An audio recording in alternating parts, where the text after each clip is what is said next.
మీ business ఏదైనా మీ ఊర్లో promotion చేయాలంటే అది సుమన్ టీవీతోనే సాధ్యం. ఇప్పుడే సంప్రదించండి. Welcome to Suman TV. అందరికీ నమస్కారం. 2024 సార్వత్రిక ఎన్నికల్లో భాగంగా ఈరోజు పొద్దుటూరులో కాంగ్రెస్ పార్టీకి సంబంధించి నజీర్ ఎమ్మెల్యే అభ్యర్థిగా నామినేషన్ చేయనున్నారు. ఆయనతో కొన్ని వివరాలంటే తెలుసుకుందాం. ఈ ఎన్నికల్లో కాంగ్రెస్ పార్టీ తరఫున ప్రొద్దుటూరు అసెంబ్లీ నియోజకవర్గానికి ఒక సామాన్యమైన కార్యకర్తను అంకిత భావంతో క్రమశిక్షణతో పనిచేసినటువంటి ఒక సామాన్య కార్యకర్తను ఒక మైనార్టీ వర్గానికి చెందినటువంటి పూల నజీర్ను ఎంపిక చేయడం జరిగింది. కాబట్టి ప్రజలు ఆలోచించాలా.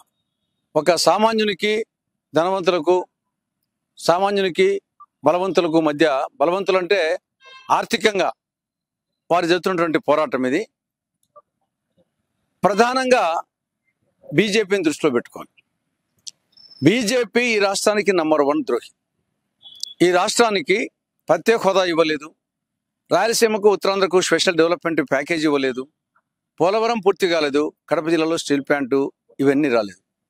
ఈ విధంగా రాష్ట్రానికి తీరని ద్రోహము, మోసము, అన్యాయము చేసిన బీజేపీ చేతిలో రాష్ట్రానికి చెందినటువంటి ప్రాంతీయ పార్టీలు కీలుబొమ్మలుగా మారాయి, కబాలీలుగా మారాయి. అటు వైకాపా కానీ ఇటు టీడీపీ కానీ బీజేపీ చేతిలో కీలుబొమ్మలు. ఈ రాష్ట్రానికి సంబంధించి బీజేపీ అంటే బి అంటే బాబు, జే అంటే జగన్, పి అంటే పవన్. దేశమంతా బీజేపీ అంటే భారతీయ జనతా పార్టీ, కానీ ఈ రాష్ట్రంలో బీజేపీ అంటే బాబు, జగన్, పవన్.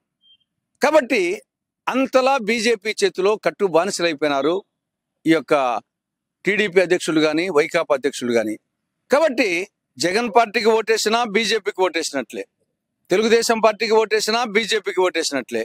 బీజేపీకి ఓటు వేయడం అంటే మనకు అన్యాయం చేసిన పార్టీకి ఓటు వేయడమే, మన కన్నుతో, మన ఏలుతో మన కన్ను పొడుచుకోవడమే. కాబట్టి ప్రధానంగా ఇది ప్రజలు ఆలోచించాల్సిన అవసరం ఉంది. పొద్దుటూరు అసెంబ్లీ నియోజకవర్గంలో ఈ ఎన్నికల్లో కాంగ్రెస్ విజయ పతాకాన్ని ఎగురవేయడమే మా లక్ష్యంగా పనిచేస్తున్నాం.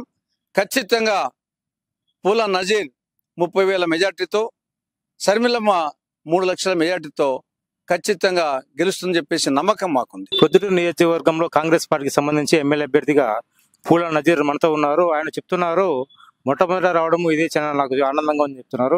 సామాన్య వ్యక్తికి ఇవ్వడం అనేది పెద్ద గ్రేడ్. అది మా పెద్దలు పూజ్యులు తులసిరెడ్డి గారు ఆయన ఆదేశాల మేరకే పార్టీ నిర్ణయించి అభ్యర్థిగా నిలబెట్టింది నా మీద నమ్మకంతో. సార్, మీరు రాజకీయాల్లో ఎప్పటి నుంచి అడుగు పెట్టారు? నేను 1985 నుంచి ఉన్నాను.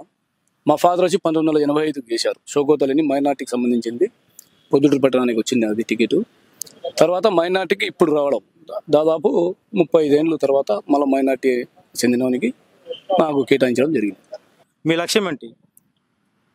నా లక్ష్యం ప్రజలు బాగుండాలా, ఈ దోపిడీదారుల్ని అరికట్టాలా, కాంగ్రెస్ ప్రభుత్వం ఏర్పాటు చేయాలా, ప్రజలు క్షేమంగా ఉండాలా, గెలిపే లక్ష్యంగా మేము పనిచేస్తాం.